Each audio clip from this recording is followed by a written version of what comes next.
नहमदुहु व नसल्ली अला रसूलिहिल करीम औज़ु बिल्लाहि मिनश शैतानिर रजीम बिस्मिल्लाहिर रहमानिर रहीम। दोस्तों, 29वें पारे के रुबा अव्वल का तर्जुमा हाज़िर खिदमत है। यहाँ से सूरह मुल्क शुरू होती है। बिस्मिल्लाहिर रहमानिर रहीम। वो कि जिसके हाथ में बादशाही है, बड़ी बरकत वाला है और वो हर चीज़ पर कादिर है। उसी ने मौत और ज़िंदगी को पैदा किया ताकि तुम्हारी आजमाइश करे कि तुम में कौन अच्छे काम करता है, और वो ज़बरदस्त है, बख्शने वाला है। उसी ने 7 आसमान ऊपर तले बनाए। ऐ देखने वाले, क्या तू रहमान की तख्लीक में कुछ नुक्स देखता है? ज़रा आँख उठाकर देख भला, तुझको आसमान में कोई शिगाफ नज़र आता है? फिर बार बार नज़र कर तो नज़र हर बार तेरे पास नाकाम थक कर लौट आएगी। और हमने करीब के आसमान को तारों की चिरागों से जीनत दी और उनको शैतानों के मारने का आला बनाया और उनके लिए दहकती आग का अजाब तैयार कर रखा है।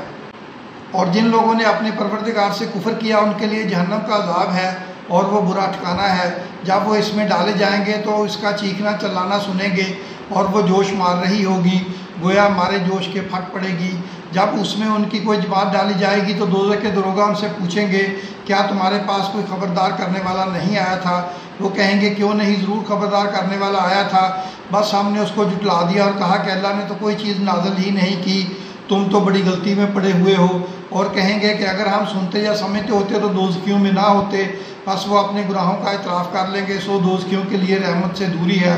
और जो लोग बिन देखे अपने परवरदिगार से डरते हैं, उनके लिए बख्शिश और अजर अज़ीम है। और तुम लोग बात पोशीदा को या ज़ाहिर, वो तो दिलों के भेदों तक से वाकिफ़ है। क्या जिसने पैदा किया वो इल्म नहीं रखता? वो तो पोशीदा बातों तक का जानने वाला है, हर चीज़ से आगाह है। वही तो है जिसने तुम्हारे लिए ज़मीन को हमवार व पस्त बनाया, तो उसके रस्तों में चलो फिरो और अल्लाह का दिया हुआ रिज़्क़ खाओ, और तुमको उसी के पास कब्रों से उठकर जाना है। क्या तुम मुझसे जो आसमान में है बेखौफ हो कि तुमको ज़मीन पे धंसा दे और तभी वो थरथराने लगे? क्या तुम मुझसे जो आसमान में है डर हो कि तुम पर कंकर बड़ी हवा छोड़ दे? सो तुम अनकरीब जान लोगे कि मेरा डराना कैसा रहा। और जो लोग उनसे पहले थे उन्होंने भी जुटलाया था, सो देख लो मेरा कैसा अजाब है।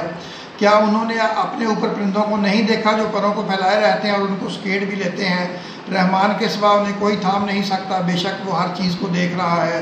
भला ऐसा कौन है जो तुम्हारी फ़ौज बनकर रहमान के मुकाबले में तुम्हारी मदद कर सके? काफिर तो धोखे ही में है। भला अगर वो अपना रिज़्क़ बंद कर ले तो कौन है जो तुमको रिज़्क़ दे सके? लेकिन ये सरकशी और नफ़रत में फंसे हुए हैं। भला जो शख्स चलता हुआ मुँह के बाद ऊंधा, वो सीधे रास्ते पर है या वो जो सीधे रास्ते पर सीधा चल रहा हो? कह दो, वही तो है जिसने तुमको पैदा किया और तुम्हारे कान और आंखें और दिल बनाए, मगर तुम कम ही एहसान मानते हो।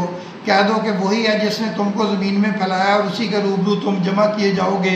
और काफिर कहते हैं कि अगर तुम सच्चे हो तो बताओ ये वादा क़यामत का कब पूरा होगा? कह दो कि उसका इल्म अल्लाह ही को है और मैं तो खोल कर डर सुना देने वाला हूँ।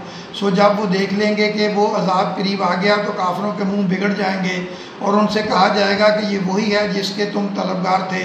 कहो कि भला देखो तो अगर अल्लाह मुझको और मेरे साथियों को हलाक कर दे या हम पर मेहरबानी करे तो कौन है जो काफिरों को दुख देने वाले अजाब से पनाह दे? कह दो कि वो जो रहमान है, हम उसी पर ईमान लाए और उसी पर भरोसा रखते हैं। तुमको जल्द मालूम हो जाएगा कि खुली गुमराही में कौन पड़ा है। कहो कि भला देखो तो अगर तुम्हारा पानी जो तुम पीते हो और बरतते हो खुश्क हो जाए तो अल्लाह के सिवा कौन है जो तुम्हारे लिए शफाफ चश्मे का पानी बहा लाए? दोस्तों, यहाँ से सूरह कलम शुरू होती है। बिस्मिल्लाहिर्रहमानिर्रहीम। नून कलम की और जो कुछ लिखने वाले लिखते हैं उसकी कि ए पैगंबर सल्लल्लाहु अलैहि वसल्लम, तुम अपने रब के फजल से दीवाने नहीं हो और बेशक तुम्हारे लिए बेइंतहा अजर है और यकीनन तुम इखलाक के आला मर्तबे पर हो। सो अनकरीब तुम भी देख लोगे और ये काफिर भी देख लेंगे कि तुम में से कौन दीवाना है। तहकीक तुम्हारा परवरदिगार उसको भी खूब जानता है जो उसके रास्ते से भटक गया और उनको भी खूब जानता है जो सीधे रास्ते पर चल रहे हैं। तो तुम जुटलाने वालों का कहा ना मानना। ये लोग चाहते हैं कि तुम नरमी इख्तियार करो तो ये भी नरम हो जाएं, और किसी ऐसे शख्स के कहे में ना आ जाना जो बहुत कस्में खाने वाला है, जलील है, शरारत से इशारे करने वाला, लगाई बिजाई करने वाला, माल देने में बड़ा बकील, हाथ से बड़ा हुआ बदकार, सख्त को और इसके अलावा बदजात है, इस सबब से कि माल और बेटे रखता है। जब उसको हमारी आयतें पढ़कर सुनाई जाती हैं कहता है ये अगले लोगों के अफसाने हैं, हम अनकरीब उसकी ऊंची नाक पर दाग लगाएंगे। हमने उन लोगों की इस तरह आजमाइश की है जिस तरह बाग वालों की आजमाइश की थी, जब उन्होंने कस्में खा कर कहा कि सुबह होते होते हम इसका मेवा तोड़ लेंगे और इंशाअल्लाह ना कहा। सो वो अभी सो ही रहे थे कि तुम्हारे रब की तरफ से रातों रात उस पर एक आफत फिर गई, तो वो ऐसा हो गया जैसे कटी हुई खेती। پھر جب صبح ہوئی تو وہ لوگ ایک دوسرے کو پکارنے لگے کہ اگر تم کو کاٹنا ہے تو اپنی کھیتی پر سویرے ہی جا پہنچو.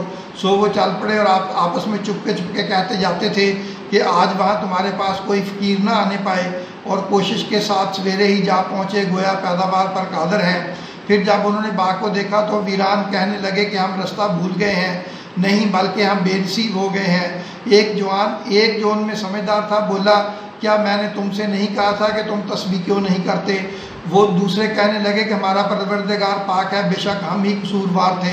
پھر لگے ایک دوسرے کی طرف رخ کر کے ملامت کرنے، کہنے لگے کہ ہائے شامت، ہم ہی حد سے بڑھ گئے تھے. امید ہے کہ ہمارا رب اس کے بدلے میں ہمیں اس سے بہتر باغ عنایت کرے. ہم اپنے رب کی طرف رجوع کرتے ہیں. دیکھو عذاب یوں ہوتا ہے اور آخرت کا عذاب سب سے بڑھ کر ہوگا. کاش یہ لوگ جانتے. پرہیزگاروں کے لیے ان کے رب کے ہاں نعمت کے باغ ہیں. کیا ہم فرما برداروں کو نافرمانوں کی طرح نعمتوں سے محروم کر دیں گے؟ تمہیں کیا ہو گیا ہے، کیسی تجویز کرتے ہو؟ تمہیں کیا ہو گیا ہے، کیسی تجویزیں کرتے ہو؟ کیا تمہارے پاس کوئی کتاب ہے جس میں یہ بات پڑھتے ہو کہ جو چیز تمہیں پسند ہو، جو چیز تم پسند کرو گے وہ تم کو ضرور ملے گی؟ یا تم نے ہم سے قسمیں لے رکھی ہیں جو قیامت کے دن تک چلی جائیں گی کہ جو کچھ تم طے کر لو گے وہ تمہارا ہوگا؟ ان سے پوچھو کہ ان میں سے کون اس کا ذمہ لیتا ہے؟ کیا اس قول میں ان کے کوئی شریک ہیں؟